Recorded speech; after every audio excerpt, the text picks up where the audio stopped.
Só me avisa quando for iniciar. Ah, já? Então, bom dia, irmãos.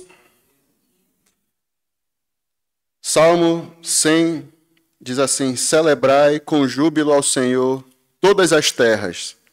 Servi ao Senhor com alegria, apresentai-vos diante dele com cântico. Sabei que o Senhor é Deus, foi ele quem nos fez e dele somos.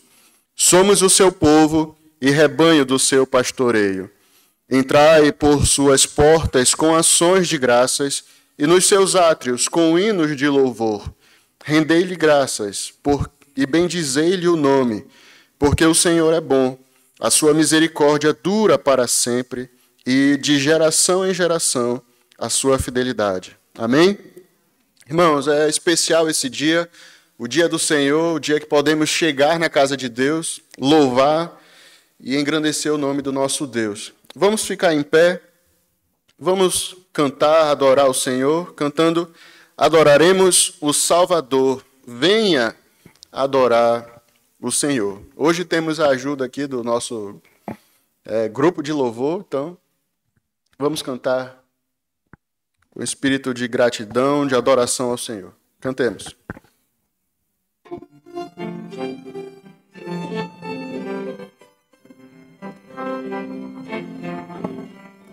Adoraremos o Salvador, venha adorar o Senhor.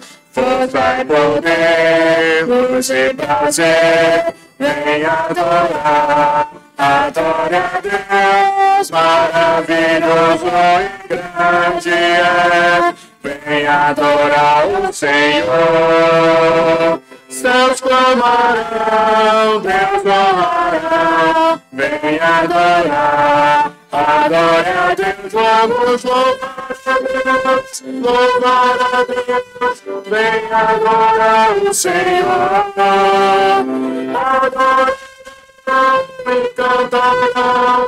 Venha adorar, adore a Deus, o Deus em carne e homem, Deus mediador e dos céus. Venha, venha, venha adorar o Senhor para sempre. Venha, venha, venha adorar o Senhor. Cante ao Senhor, o eterno Rei. Venha adorar o Senhor. Ele é o Rei, isso eu sei. Venha adorar, adore a Deus, quem nos comprou no Calvário. Venha adorar o Senhor. Cristo venceu, vida nos deu. Venha adorar, adore a Deus, vamos louvar a Deus. Louvar a Deus, venha adorar o Senhor. Adorar e cantar, venha adorar, adore a Deus, o Deus em carne e homem, Deus mediador dos céus. Venha, venha, venha adorar o Senhor para sempre. Venha, venha, venha adorar o Senhor. Minha alma canta ao Senhor, seu nome adorarei. Bendiga todo o meu ser ao Senhor, sempre o louvarei. Cantemos.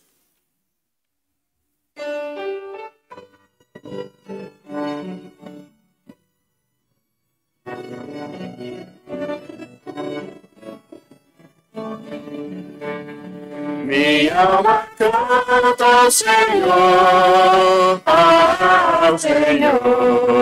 seu nome adorarei. Bendiga todo o meu ser ao Senhor, sempre o louvarei. Ao surgir de novo dia,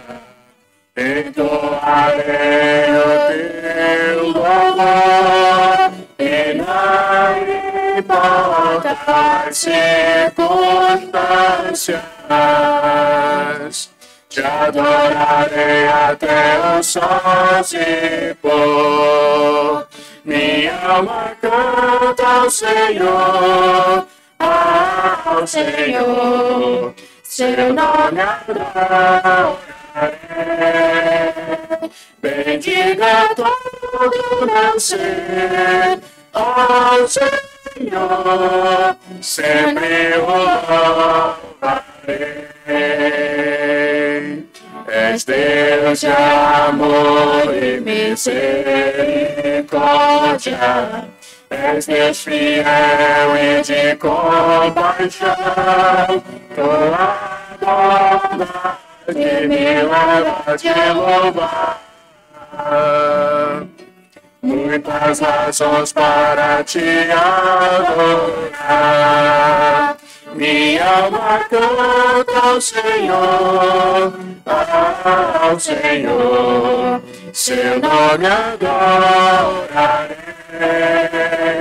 Bendiga todo meu ser ao Senhor, sempre o louvarei.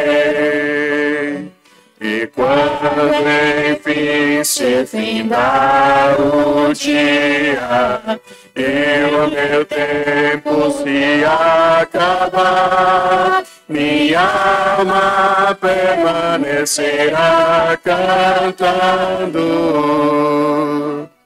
Pra todos sempre vou te adorar. Minha alma canta ao Senhor, seu nome adorarei. Bendiga todo meu ser ao Senhor, sempre o louvarei.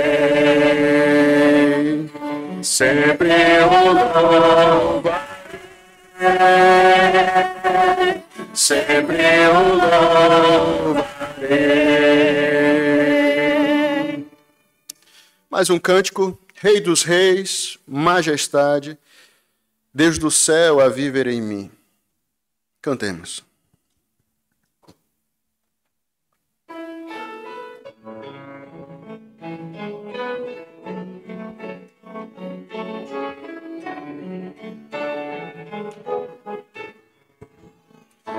Rei dos reis, majestade, Deus do céu, vive em mim, Salvador,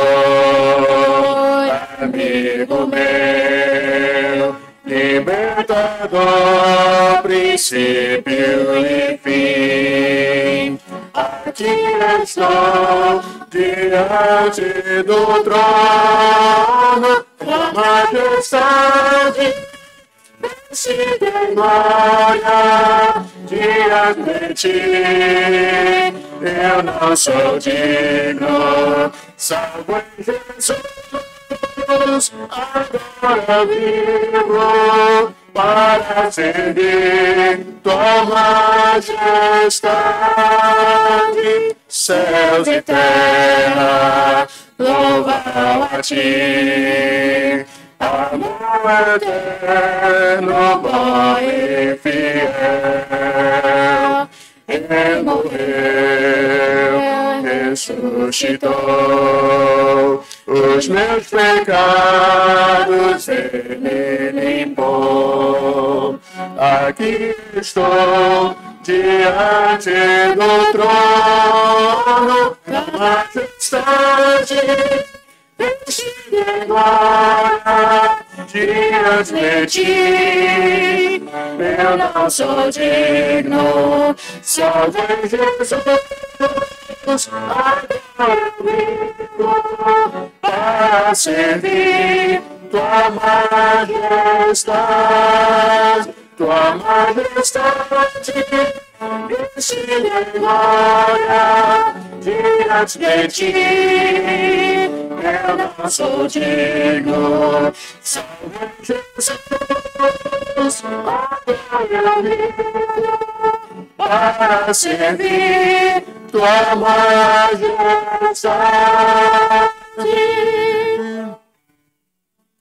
Oremos. Pai querido, muito obrigado, porque realmente um Deus tão grandioso, tão majestoso, o Criador do universo.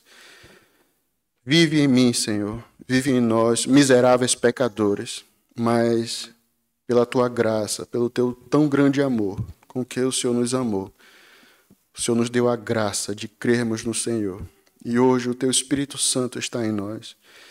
Nos ajuda, Senhor, a estarmos aqui, não apenas de corpo presente, mas que a nossa mente realmente possa estar hoje aqui te adorando com todo vigor e pronta, Senhor, com um coração manso para ouvir a tua palavra. Fala conosco neste dia, que o teu nome possa ser engrandecido e exaltado nas classes também, e que, segundo a tua vontade, até haja salvação conforme o teu querer. Muito obrigado por tudo, Senhor. Em nome de Jesus. Amém. Podem sentar, obrigado. Vamos agora dar alguns avisos. Eu não vou citar todos. A gente agora está com um novo sistema. Então, quem está nos assistindo vai poder ver também os nossos avisos. Eles estão passando aqui. O irmão Álvaro vai colocar agora. Apenas dar alguns avisos principais. O pastor Elias não pôde estar presente hoje pela manhã conosco, ele está com compromisso com a família. Se Deus permitir, à tarde, ele já vai estar aqui presente conosco, no culto da tarde. Tá bom?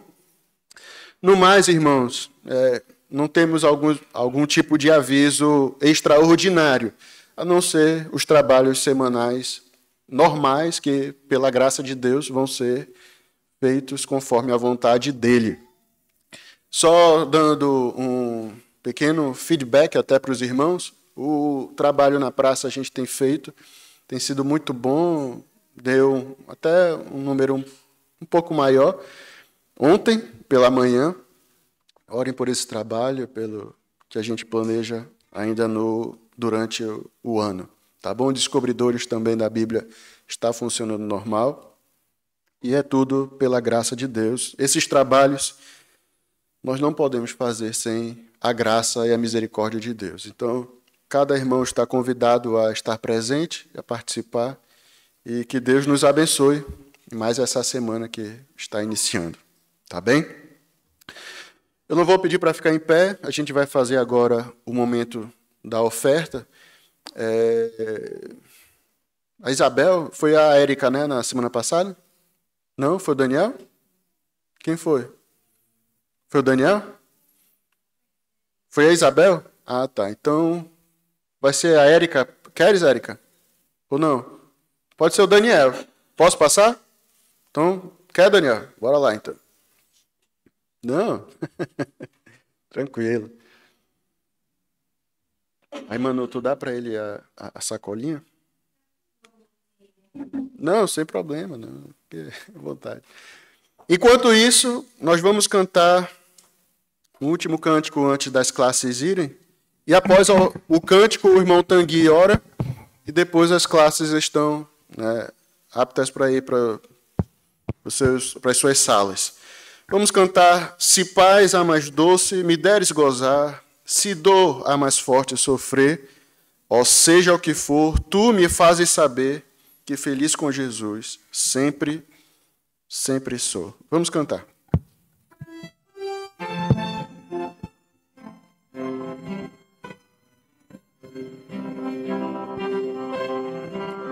Se paz a mais doce me deres gozar, se dor a mais forte sofrer, ó seja o que for, tu me fazes saber que feliz com Jesus sempre sou. Sou feliz com Jesus. Sou feliz feliz com Jesus, meu Senhor. Embora me assalte o cruel Satanás e ataque com vis tentações, ó Satan venceu, apesar de aflições. Com Jesus sou feliz, com Jesus sou feliz, com Jesus, meu Senhor. Meu triste pecado por meu Salvador foi pago de um modo cabal. Valeu-me, Senhor, ó mercê igual, sou feliz, graças a Jesus. Sou feliz com Jesus. Sou feliz com Jesus, meu Senhor. A vida eu anseio do meu Salvador, em breve irá me levar ao céu onde vou para sempre morar com Ele. Dos na luz do Senhor, sou feliz com Jesus, sou feliz com Jesus, meu Senhor.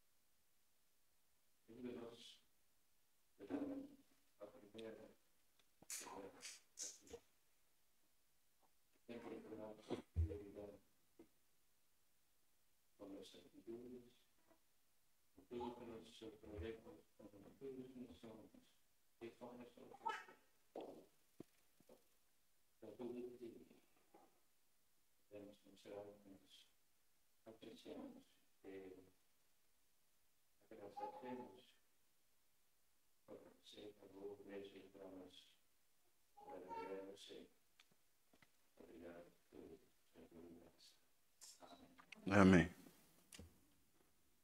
A classe pode sair, as duas classes.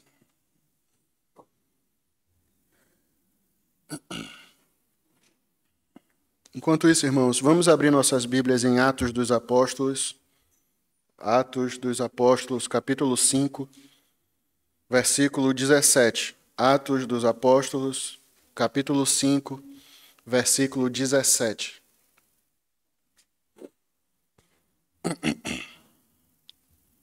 Vamos dar prosseguimento ao estudo? Como os irmãos já sabem, nós fazemos um estudo expositivo, não temático. E aí, seguindo a sequência, nós chegamos agora no versículo 17 do capítulo 5 de Atos dos Apóstolos. Nós vamos fazer a leitura, vai ser um pouco longa até o verso 32, tá bom? Então, podem ficar sentados mesmo, e vamos fazer a leitura.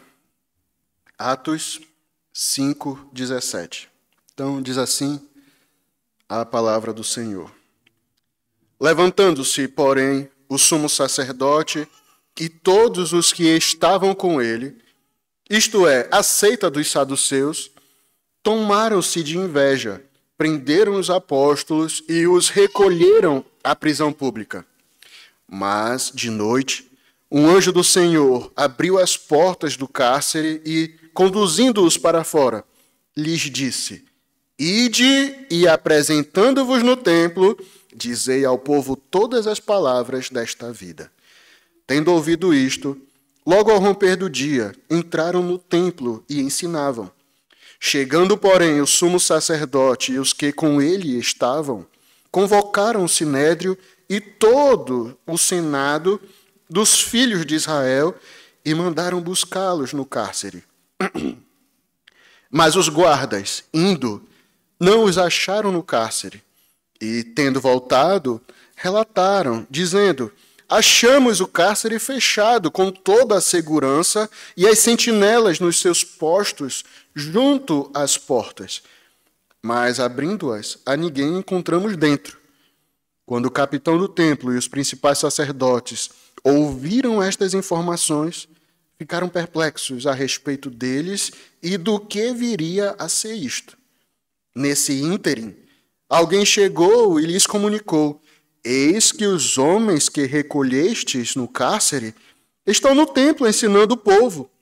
Nisto, indo o capitão e os guardas, os trouxeram sem violência, porque temiam ser apedrejados pelo povo. Trouxeram-nos, apresentando-os ao sinédrio, e o sumo sacerdote interrogou-os, dizendo: Expressamente vos ordenamos que não ensinasseis nesse nome. Contudo, enchestes Jerusalém de vossa doutrina, e quereis lançar sobre nós o sangue desse homem. Então, Pedro e os demais apóstolos afirmaram: Antes, importa obedecer a Deus do que aos homens. O Deus de nossos pais ressuscitou a Jesus, a quem vós matastes, pendurando-o no madeiro. Deus, porém, com a sua destra, o exaltou a príncipe e salvador, a fim de conceder a Israel o arrependimento e a remissão de pecados. Ora, nós somos testemunhas destes fatos, e bem assim o Espírito Santo que Deus outorgou aos que lhe obedecem. Amém? Senhor Deus, mais uma vez em Tua presença, pedimos humildemente, Senhor, o Teu favor nesta hora. Não sabemos interpretar a palavra de nós mesmos, Senhor, mas espiritualmente. E pedimos que o Teu Santo Espírito venha falar aos nossos corações. Nos incomoda, Senhor, não nos deixa sair deste lugar, desta igreja, do mesmo modo como entramos, Senhor. E que o Teu nome, Senhor, possa ser mesmo engrandecido nesta manhã. Em nome de Jesus. Amém.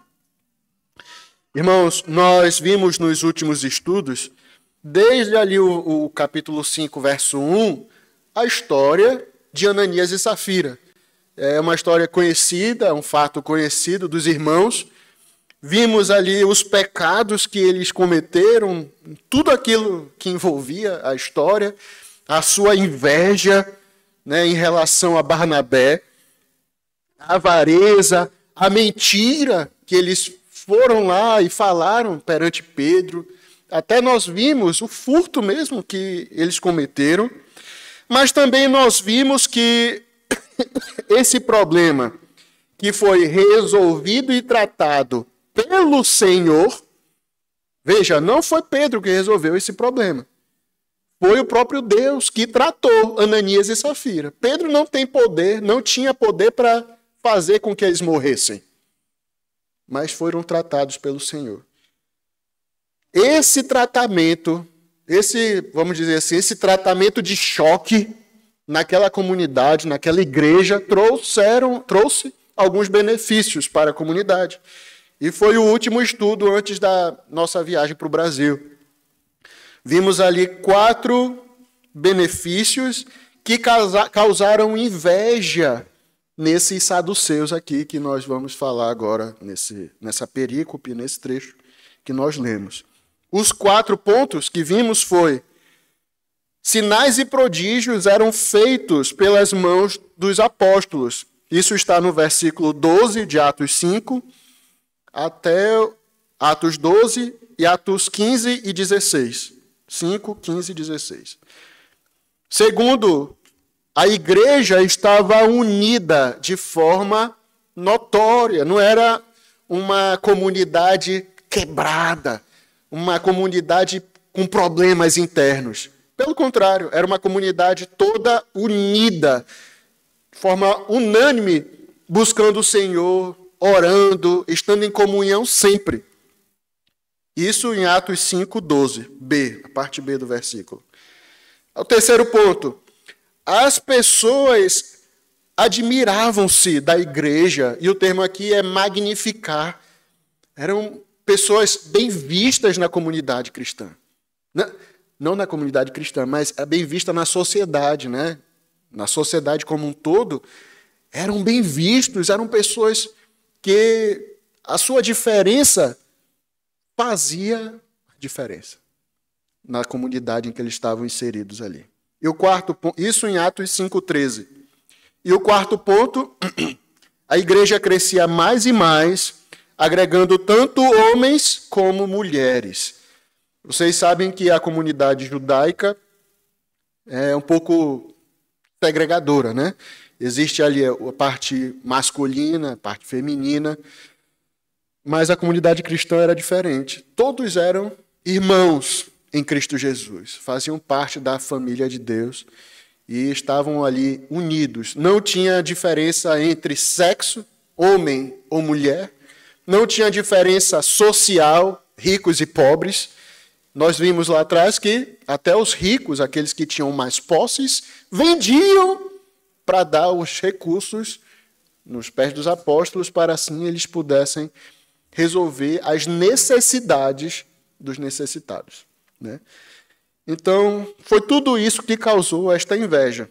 E aí vamos entrar agora no nosso texto propriamente dito. Então, Atos 5, 17. Levantando-se, porém, o sumo sacerdote e todos os que estavam com ele, isto é, a seita dos saduceus, tomaram-se de inveja, prenderam os apóstolos e os recolheram à prisão pública. Irmãos, é interessante nós vermos que a obra de Deus, quando ela está produzindo frutos, quando ela está sendo feita conforme a vontade de Deus, é certo que o inimigo vai se levantar. É certo. Não é talvez, não é se calhar, é certo. É uma certeza que todos nós temos que ter. Quando o trabalho de Deus, a obra de Deus está sendo feita da maneira que Deus quer, o inimigo vai se levantar. E isso a gente fala não apenas concernente à obra de Deus, à igreja de Deus, algum trabalho, ao bairro do Pelame. Não apenas isto, mas na nossa vida pessoal também. Na sua vida como pessoa, um indivíduo vai se levantar no seu trabalho dificuldades, inimigos, problemas, na sua casa, na sua família, vai se levantar. É algo normal. É algo que já deveria ser esperado por todos nós. Não é uma casualidade. É certeza. Você vai ver desde o início, desde Gênesis até Apocalipse, tendo relatos de homens piedosos, homens de Deus, que queriam seguir ao Senhor, queriam obedecer a sua palavra. Lá vem a dificuldade. Lá vem um problema. Lá vem uma coisa que, né, uma tribulação para vir e atormentar esses homens. Isto é certo, irmãos. Agora, o que a gente fica vendo aqui, e isso nos ajuda a abrir os olhos, é que essa perseguição, esses inimigos, não eram romanos, não eram mesmo pagãos, não eram outros povos idólatras, perversos, não. Esses inimigos quem eram? Eram grandes sabedores, conhecedores das Escrituras. Começando do sumo sacerdote, a classe sacerdotal, saduceus, Não eram pessoas nécias que não sabiam as Escrituras. E quando a gente diz as Escrituras, não é a Bíblia que nós temos aqui hoje.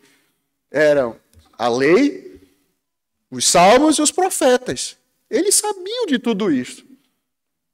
Mas eram incapazes de ter os seus olhos abertos, estavam com olhos vendados. E tudo aquilo que estava acontecendo, esses 4 pontos que eu acabei de citar para vocês, trouxe o quê no seu coração? Inveja. A gente fica preparado, às vezes, para inimigo lá de fora, né? Olha, uma pessoa entrou aqui, pichou aqui a igreja, né? Fez maior, quebrou o vidro da igreja, olha aí, perseguindo a igreja e tal. Mas, às vezes, nossos olhos estão fechados para perceber os inimigos internos de dentro da igreja, que podem se levantar. Não é algo assim, meu Deus, olha, o irmão tal fez isso, falou aquilo, inventou uma fofoca, está caluniando. Isso é para se admirar? Vemos que não, irmãos. Existem inimigos internos também. Você vai ver tanto Paulo, como Pedro, como o apóstolo João, nas suas cartas. Por exemplo, João vai dizer, olha, eles eram dos nossos, estavam em nosso meio, participando dos cultos. Mas realmente eles não eram dos nossos. Não são crentes verdadeiros. Porque eles saíram para falar heresias, para inventar coisas falsas contra nós, nos caluniando. Estavam no nosso meio, participando conosco. Mas não eram dos nossos. No final, não eram crentes. E é isso, irmãos, que nós devemos estar atentos para observar, né? Você vai ver a história, eu já falei para os irmãos, o que eram os saduceus.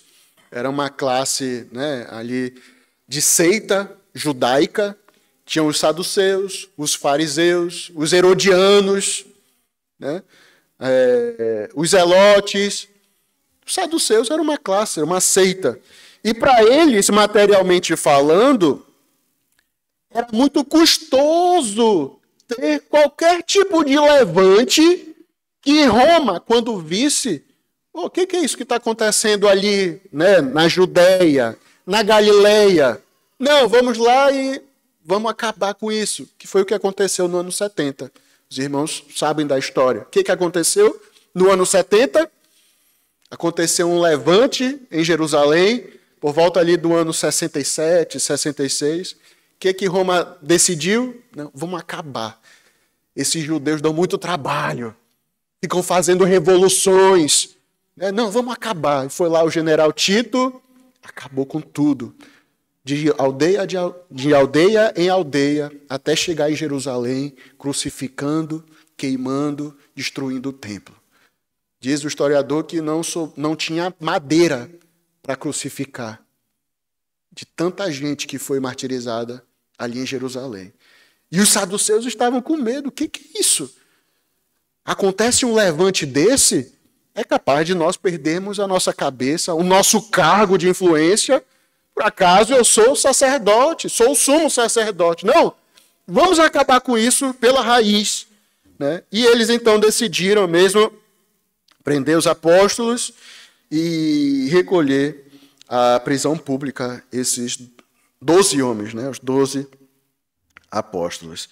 É interessante que a gente vê assim nos círculos religiosos, às vezes, irmãos, fica bastante evidente como os homens competem por poder e atenção. É interessante isso. Parou para prestar atenção? Muitas coisas, muitos movimentos religiosos, talvez você não saiba, mas acontece briga. Um querendo tomar o poder do outro. Não, eu quero ser o pastor presidente, o pastor principal. E assim, né? Vamos dizer a verdade, não é só na religião. Todo lugar é assim. Acabou de cair, eu acho, o primeiro-ministro aqui de Portugal, né? Poder envolve tantas coisas, irmãos. Mas uma verdade é esta. Quem somos nós? Quem sou eu nesse quadro pintado por Lucas em Atos dos Apóstolos? Eu sou essa pessoa que estou trabalhando, estou dando a minha vida para fazer a vontade de Deus, cumprir a ordem do Senhor, ser um crente fiel? Ou eu faço parte dos invejosos? Daqueles que estão para atrapalhar, daqueles que estão mesmo para... Não me interessa isso aqui não, né? Eu não estou com o meu nome lá escrito, né? Não está minha placa lá, está do pastor Elias, não está pastor Janda. Então, tirar aqui, né? Eu vou atrapalhar agora, eu vou sujar aqui o nome da igreja. Quem sou eu? Se você voltar lá para o versículo 1 de Atos 5, o capítulo começa com uma palavra interessante. Entretanto, certo homem chamado Ananias, sua esposa Safira. Entretanto, quer dizer então que agora vai vir uma ideia totalmente contrária do que vinha antes, que era acerca de Barnabé. Barnabé era um homem, né, o filho da consolação, um homem que vendeu os seus bens, era fiel ao Senhor. Entretanto, havia certo homem, sua esposa, Ananias e Safira. Qual lado do entretanto eu estou? Né? Qual é o lado que eu estou da balança? Qual lado que você está?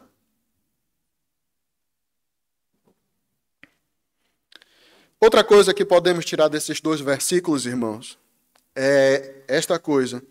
Recolheram a prisão pública. Se você for olhar no capítulo 4, quem são ali os envolvidos numa custódia? Pedro e João, que haviam curado aquele homem que era paralítico. Colocaram eles 2 em custódia. Agora o caso se agravou um pouco mais. Esses homens, esses 12 apóstolos, 12 discípulos, foram jogados numa prisão pública e que pertencia mesmo ao Estado. Era um local em que existiam os presos ali mais perigosos, assassinos, ladrões, né? Pessoas mesmo que o Estado prendeu. E eles foram considerados como um dos tais. Né? Não foram colocados em uma cela especial. Não, essa cela aqui é só para crente. Essa cela aqui é só para quem tem o ensino superior, quem tem alguma faculdade, alguma graduação. Não. Eles foram colocados num lugar humilhante, junto com assassinos, estupradores, ladrões. Essa era a prisão pública. Eles foram colocados lá. Versículo 19. Atos 5:19. Mas, de noite, um anjo do Senhor abriu as portas do cárcere e, conduzindo-os para fora, lhes disse: Irmãos, interessante que nas Escrituras nós lemos, geralmente tem muito isso em Salmos, no livro dos Salmos. A noite geralmente é associada a sofrimento, angústia, terror. Né? Você já parou para prestar atenção nisso? Sempre a noite é algo associado ao mal. Você abre a sua Bíblia rapidamente em Salmo 91, 5. Salmo 91, 5. Diz assim: Não te assustarás do terror noturno, nem da seta que voa de dia, nem da peste que se propaga nas trevas, nem da mortandade que assola ao meio-dia. Salmo 35. Salmo 35. O choro pode durar uma noite, mas a alegria vem pela manhã. Romanos 13, 12, pegando um texto agora do Novo Testamento. Romanos 13, 12. Diz assim: Vai alta a noite e vem chegando o dia. Deixemos, pois, as obras das trevas e revistamo-nos das armas da luz. Colocando ali, né, as obras das trevas para a noite, digamos assim. Então, a noite sempre é associado a algo tenebroso, terrível, né, macabro, cheio de trevas, onde a solidão, a angústia vem e abate. E realmente, irmãos, geralmente a gente passa um dia todo de trabalho, chega à noite, às vezes bate a tristeza, não é verdade? Já aconteceu comigo, acredito que com todos aqui praticamente. Você vai refletir tudo que você está passando, vem à noite, ainda mais no inverno, né, que anoitece mais cedo. É algo pesado, algo que nosso coração sente. Mas é interessante que nesse texto que nós lemos, é exatamente na hora mais sombria que vemos o Senhor cuidando e fortalecendo a fé dos seus filhos. É nessa hora mais sombria, desse terror, dessa angústia, dessa solidão, dessa injustiça que está acontecendo, que vemos o Senhor mandando o seu anjo ter com os seus amados filhos. E ele se mostra para ele, mostra o seu poder, mostra a sua presença. Nós podemos, irmãos, citar diferentes tipos de milagres que Jesus operou de forma diferente para com cada pessoa. Você pode lembrar, por exemplo, de Bartimeu. Jesus curou Bartimeu apenas falando com ele. De outra forma, teve aquele cego de nascença, lá no Evangelho de João, que Jesus pegou, fez lama, colocou nos seus olhos. Jesus não poderia ter apenas falado. Outro cego, Jesus cuspiu e curou os olhos daquele homem. Em outro cego, Jesus apenas tocou nos olhos dele. Porque Jesus teve outros diferentes modos, né, de cura. Eu não sei dizer, irmãos, mas eu tenho uma convicção pessoal. Isso é pessoal, não está nas Escrituras. Mas eu piamente acredito que cada forma de cura que Jesus usou para determinadas pessoas, de alguma forma, alcançou o coração daquela pessoa, que ele pudesse crer de fato naquilo. Né? Jesus tocou nos meus olhos. Aquilo ali ativou a fé, né? Ali, a fé dele foi fortalecida. Realmente ele é o Filho de Deus. Com Bartimeu, Jesus apenas falou, mas aquilo que Jesus falou foi o bastante. Foi o suficiente para ele seguir a Jesus. Não abandonar mais Jesus. Jesus teve diferentes formas de fazer os milagres. Deus, irmãos, a mesma coisa. Ele usa e faz a sua obra, faz o seu milagre da forma que ele quer, na hora que ele quer, da maneira que ele quer. Agora nós temos que estar de olhos abertos para ver isto acontecer. Não estar com os olhos fechados. Agora a pergunta é: Deus é obrigado a fazer o milagre? A operar um milagre, a operar uma libertação, fazer uma cura. Ele é obrigado a fazer isto por nós, pelos seus filhos? É obrigado? Nem um pouco, irmãos. Nós já lemos, mas se você for lá para Daniel, nós vemos lá a história dos 3 amigos. Eles não se curvaram perante a estátua de Nabucodonosor. E eles disseram assim: olha, rei, se o nosso Deus quiser nos livrar da fornalha ardente, ele vai nos livrar. Mas se não quiser, fica sabendo que nós não vamos nos curvar perante a tua estátua. Nabucodonosor então ficou admirado e livrou eles. Foi isso que aconteceu? Não. Aumenta 7 vezes mais a fornalha e joga eles lá. Eles não foram salvos da fornalha. Eles passaram pelo fogo. Mas lá no meio do fogo, o que aconteceu? Cristo Jesus se mostrou presente. No meio da tribulação. Quem estava lá com os seus filhos? Deus. Deus. E livrou eles no meio da situação. Não foi da situação, mas foi no meio da situação.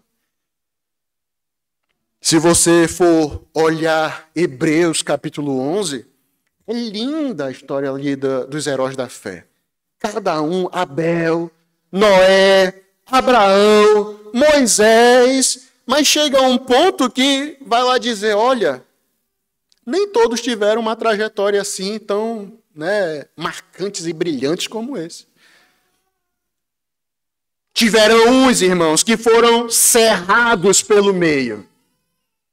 Foram decapitados, cortaram sua cabeça com a espada, foram queimados, apedrejados e não desfrutaram do livramento do Senhor. Não desfrutaram do livramento. Morreram. Morreram. Da pior forma que a gente poderia imaginar. Se eu perguntar de você aqui, você quer morrer como? Queimado, decapitado? Tenho certeza que você não vai escolher nenhum desse tipo de morte. Ninguém quer. Se pudesse dormir dormindo, assim, acordei, fechei o olho, dormi, já acordo no céu. Esses homens sofreram. Deus livrou? Não. Mesmo assim, nós vemos o testemunho deles sendo fiéis ao Senhor até as últimas consequências. Hoje, irmãos, nós temos nossos irmãos nos países lá, Síria, Coreia do Norte, China, que nesse momento estão sendo massacrados, estão sendo martirizados. E aí, Deus não está fazendo nada, não? Deus não está livrando, não?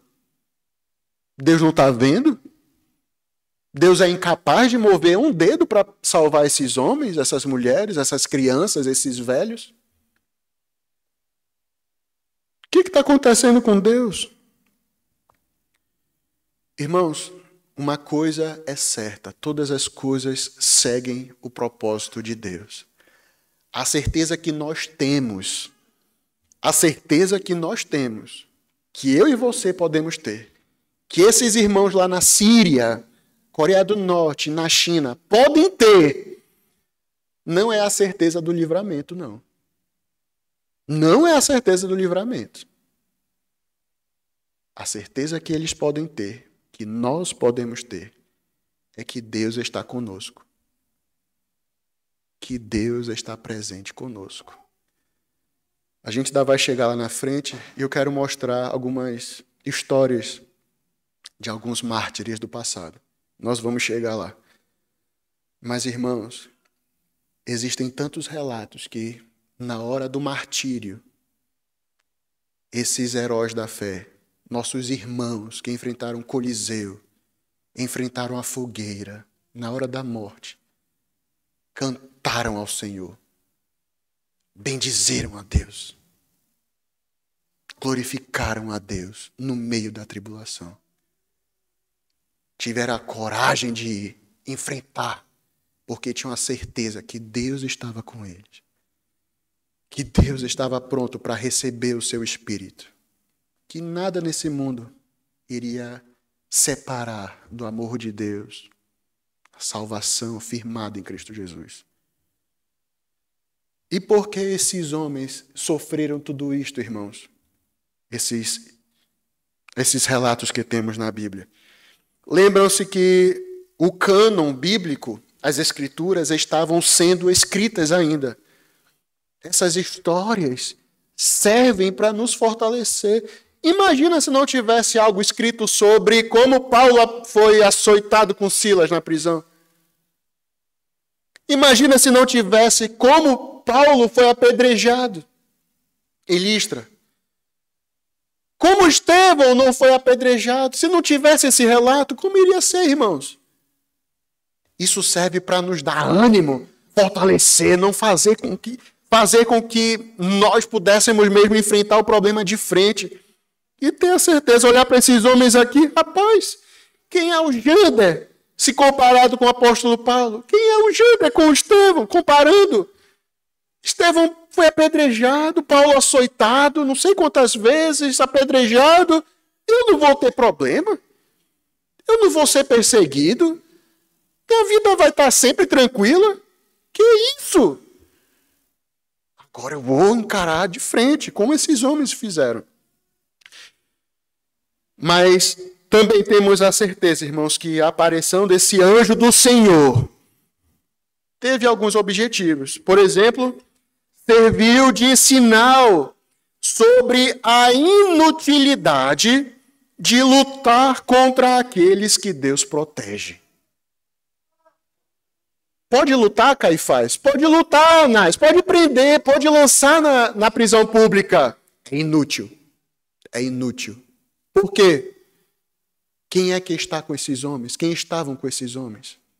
Era o próprio Deus, que enviou o seu anjo e nos mostra, é inútil, vai dar trabalho, vai ser penoso, vai doer a perseguição, vai nos custar a vida, mas é inútil. É inútil. Porque em Deus, em Cristo Jesus, somos mais que vencedores. As portas do inferno não prevalecerão contra a igreja do Senhor. É inútil, inútil.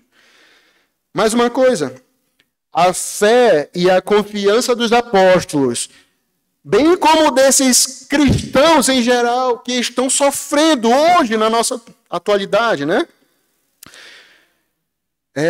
A fé deles foi fortalecida ainda mais, porque eles compreenderam que Deus estava realmente com eles e que ninguém poderia fazê-los parar. Irmãos, aquele anjo apareceu, imagino Pedro, João, né, esses homens, Tiago, vendo, obrigado, Senhor Jesus, obrigado porque o Senhor está conosco. A gente não está sozinho no meio desses malfeitores aqui nessa prisão. Mas o Senhor está conosco. Muito obrigado. Versículo 19. Mas de noite, um anjo do Senhor abriu as portas do cárcere e, conduzindo-os para fora, lhes disse: Ide e, apresentando-vos no templo, dizei ao povo todas as palavras desta vida. Irmãos, Deus enviou o seu anjo para, além de libertar os apóstolos, tirar daquele cárcere público, mas também o anjo deveria transmitir uma ordem divina. Qual é essa ordem?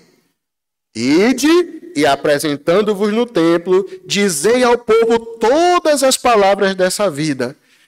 O anjo não veio falar assim, olha, coitadinho, Pedro, João, Tiago, ai, tá doendo, os soldados pegaram vocês de mau jeito, bateram, essa aqui vai ser a última prisão de vocês. Não vai acontecer mais nada, fiquem tranquilos, eu vou libertar vocês. Qual foi a palavra do anjo? Ide, vão para o templo e vão anunciar as palavras desta vida. Não foram palavras, né, de afago. O crente não está sofrido. É muito diferente, irmãos, da mensagem que escutamos hoje em várias igrejas por aí. Pare de sofrer. Vem para Jesus e seja curado, seja empresário, né? Seja liberto, culto da libertação, culto da vitória. É isto que está sendo pregado em várias igrejas. Venha sentir o Espírito Santo na sua vida, venha aqui ser um crente vitorioso. Rapaz, o que o anjo falou, eles acabaram de ser presos, colocados em uma prisão pública, o anjo solta e fala, ei, volte, vai para o templo, digamos assim, para o comando geral dos saduceus, que eram sacerdotes, lá onde eles trabalham, vão para lá e vão anunciar as palavras desta vida. Não tem coitadinho aqui, irmãos. Não tem, sofri. Não tem. Não tem. Isso nos ensina, irmãos, que a vida do crente não é uma vida de coitadinho, não. Não uma vida, sofrido, coitado, né, tá passando. Não, não é, irmãos. Espiritualmente falando, nós fomos salvos para ser testemunhas de Deus. E eu já falei para os irmãos, a palavra testemunha, lá em Atos 1:8, é mártir. O que é um mártir? Que está pronto para morrer por causa de Cristo. Você está cumprindo o seu papel?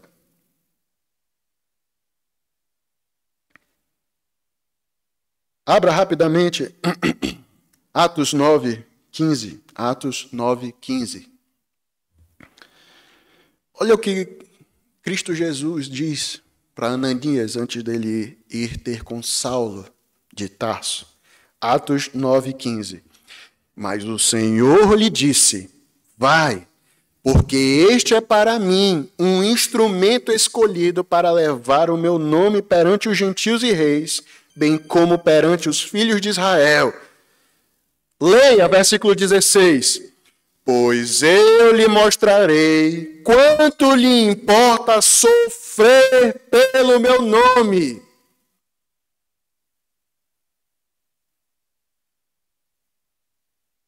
Já pensou, irmãos? Eu vou lhe mostrar quanto importa sofrer pelo meu nome. Atos 23.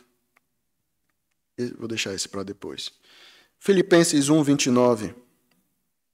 Filipenses 1:29. Porque vos foi concedida a graça de padecerdes por Cristo e não somente de crerdes nele. Que, pastor? O que é isso? A graça de padecer? Quer dizer que padecer por Cristo é uma graça de Deus? Rapaz, o evangelho, irmãos, por isso que Paulo fala em Coríntios, para os homens, para o mundo, é loucura. É loucura. É um bando de masoquista que gosta de sofrer perseguição, de ser atribulado por causa de Cristo. Irmãos, é uma graça, é um presente de Deus, padecermos por Cristo.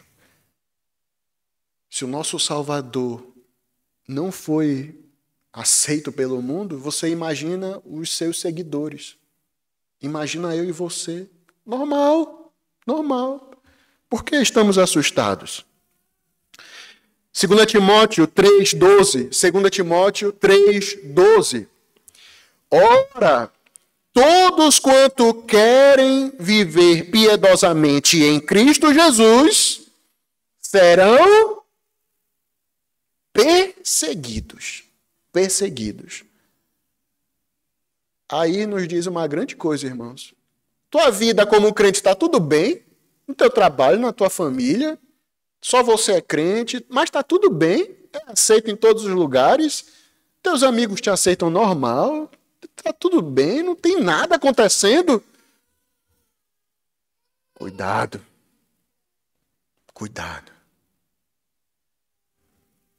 Os inimigos se levantam quando estamos andando conforme a vontade de Deus. Segundo, os que querem viver piedosamente em Cristo Jesus, o que vai acontecer? Sofrerá perseguição. Não está acontecendo nada? Luz amarela. Atenção. Eu não sou Deus para dizer que se você é crente ou não. Não sou Deus. Não sou Deus também para dizer que você está em pecado. Tá? Não. Atenção! Alguma coisa errada está na tua vida. Atenção. Irmãos, o anjo libertou, mas deu uma missão. Volta lá e vão falar. Isso me lembra um pouco aquilo que aconteceu com Paulo. Lembra quando Jesus apareceu para ele em sonho? Atos 23:11. Atos 23:11 diz assim: na noite seguinte, o Senhor, pondo-se ao lado dele, disse: Paulo, coitado, Paulo, né? Está sendo perseguido, está preso, Paulo. Não pode. Um apóstolo deste aí, tão eficaz na pregação, tão frutífero, olha aí, faz viagens missionárias. Coitado do Paulo. Foi isso que Jesus falou? Foi isso? Não. O que Jesus falou para ele? Coragem, Paulo, coragem. Pois do modo porque deste testemunho a meu respeito em Jerusalém, assim importa que também o faças em Roma. Paulo, não fica com medo, Paulo. Talvez Paulo estivesse com temor, com receio. Ih, rapaz, agora eu estou indo para Roma? Então, eu acho que, olha, eu tenho que ponderar as palavras, que eu vou começar a falar com gente mais importante. Quiçá, o imperador vai me ouvir, então tenho que, né? E agora, quais são as palavras que eu vou usar? Jesus vem e dá a palavra de ânimo. Não é afago, mas é conforto, consolo, dando coragem. Coragem, Paulo. E isso, irmãos, e isso é que importa para nós. Versículo 21, Atos 5, 21. Tendo ouvido isto, logo ao romper do dia, entraram no templo e ensinavam. Os apóstolos não foram rebeldes à ordem de Deus, à ordem divina. Antes, eles tiveram foi pressa. Irmãos, quem é que foi preso aqui e no dia seguinte, assim que o sol aparecesse, ia correndo lá para o mesmo local onde foi preso? Eu vou ser sincero, se fosse eu falei, rapaz, é para ir para o templo? É? Lá deve abrir só 9 horas. 9 horas, eu vou lá, tomo meu pequeno almoço em paz, tranquilo, com os apóstolos. A gente conversa como é que a gente pode falar direito e tal.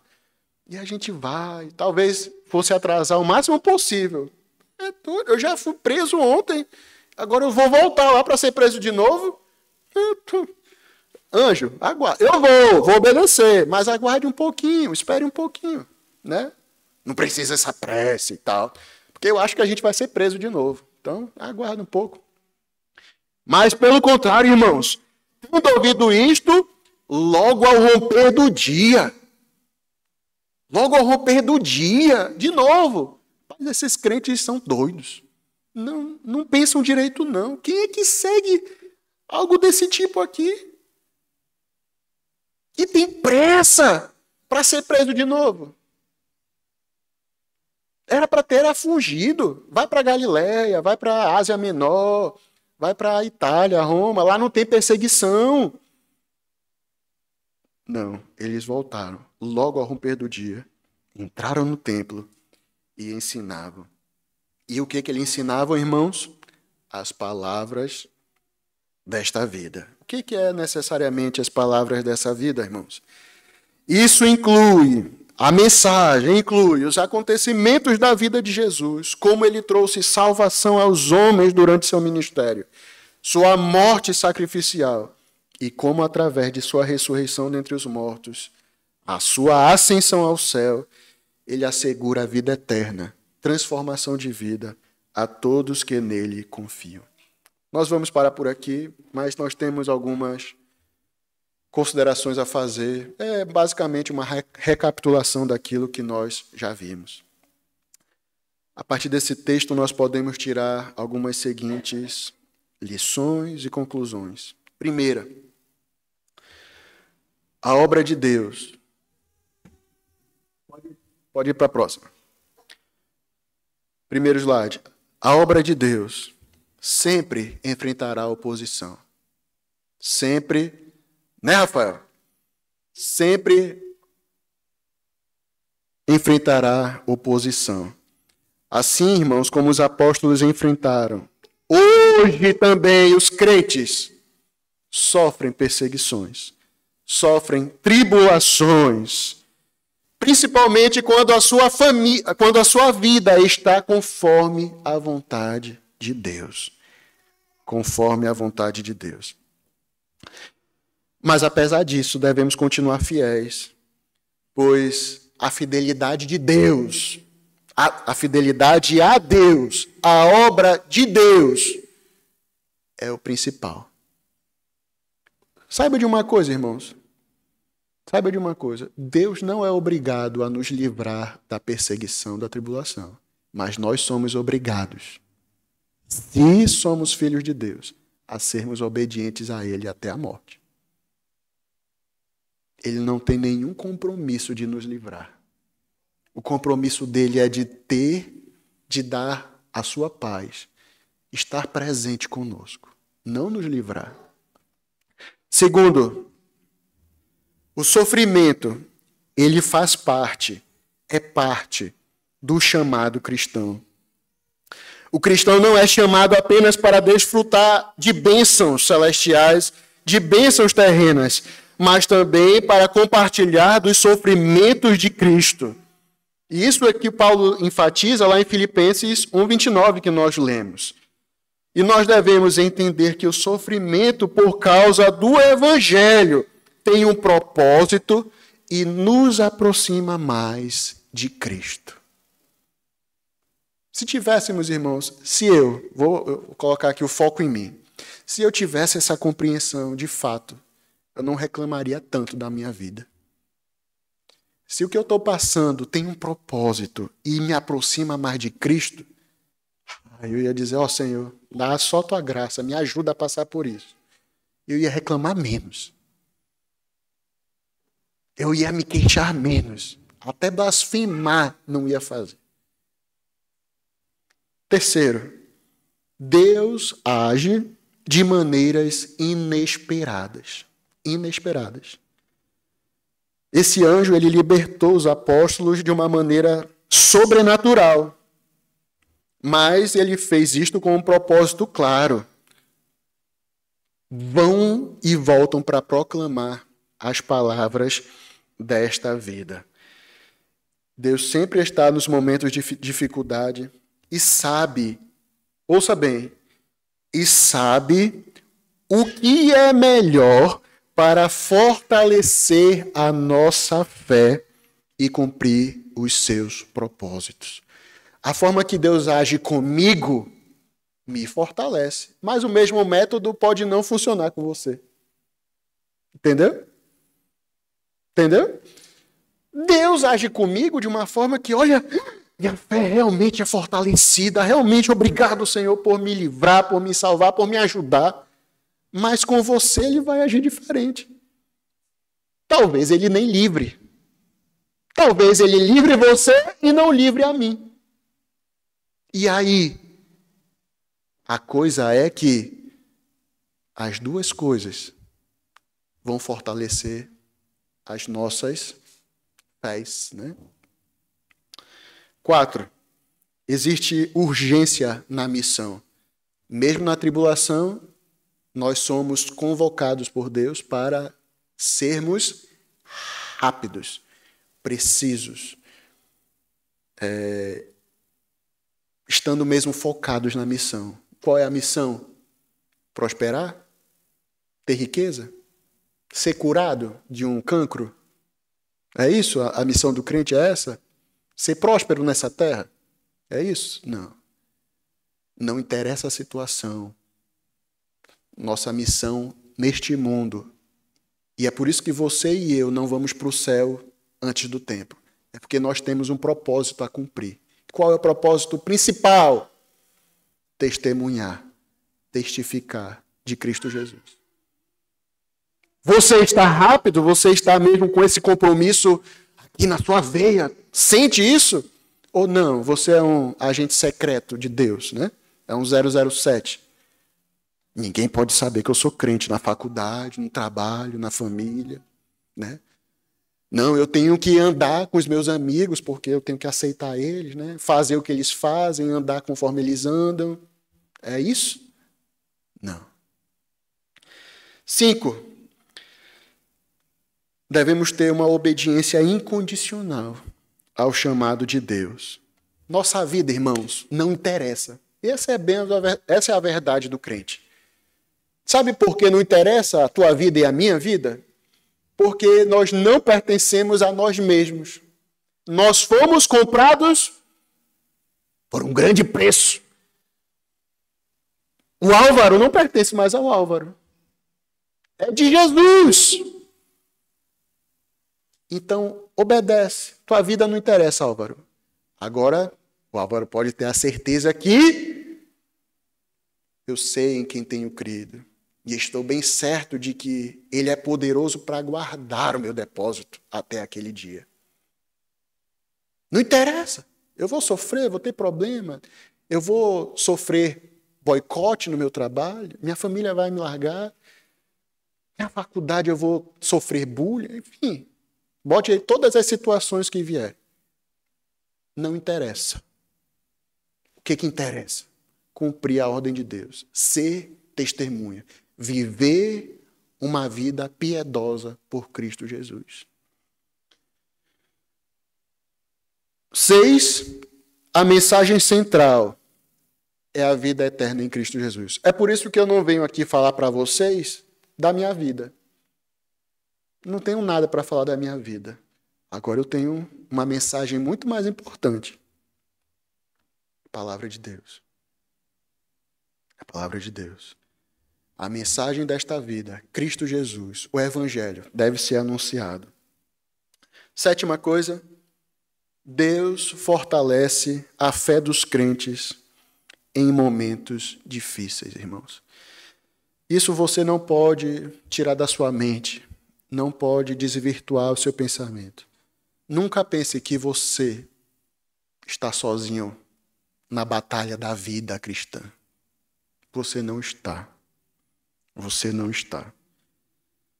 Em Hebreus 13:5, e aí nós estamos acabando, diz assim: de maneira alguma te deixarei, nunca, jamais te abandonarei.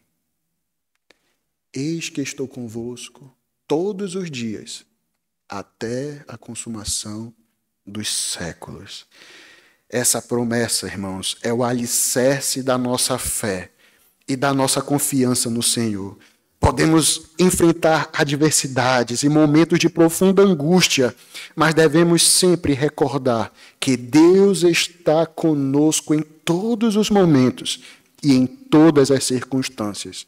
A sua presença constante é o que nos sustenta, nos dá esperança, mesmo quando tudo ao nosso redor parece desmoronar.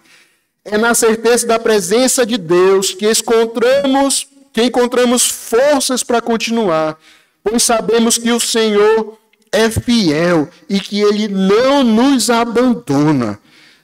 Esta convicção nos permite enfrentar as dificuldades com coragem e manter a nossa fé firme, sabendo que o nosso Deus é soberano e que Ele tem um propósito em todas as coisas. Em meio às tribulações, podemos nos apegar às suas promessas e confiar que Ele, independentemente do que aconteça, Ele sempre está ao nosso lado, nos guiando e nos fortalecendo. Essa certeza, irmãos, nos dá a paz, que excede todo o entendimento e nos permite descansar em seu amor e cuidados contínuos. O que eu quero terminar aqui não é dizendo que tadinho de você, vai passar, coitados de nós. Mas a palavra do Senhor Jesus é coragem.